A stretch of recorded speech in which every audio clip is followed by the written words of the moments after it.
I mean, I started out as a rebel. I started out as a rebel, just joking, looking at the newspapers and stuff. Like when you see all these astrologers dividing people into 12 groups, and then claiming that, oh, people belonging to Leo, you better watch your foot when you step out of your house. You may meet with an accident, or oh, people belonging to Libra zodiac, you will meet the love of your life, and and whatnot, right? So when you read through it, just from a comic standpoint, you tend to laugh at it, and then you're like, okay, why are people wasting their time on this kind of stuff? But at the back of the mind, you're always thinking that, okay, if there's something, why, if there is no sense to it, why are still people reading it, and why is it still being published, right? So it Mm. was always there at the back of your mind. But what triggered my interest is basically trying to establish that connection on on uh, positioning of the celestial bodies in the sky to the happenings of events, maybe be it in your own personal life or the world events that happen, right?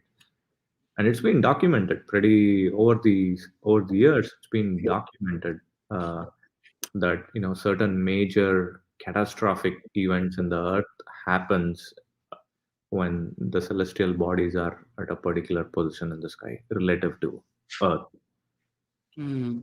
uh, so for example, the 1918 plague, the pandemic that happened previous to COVID. It's called Spanish flu. um, this happened just at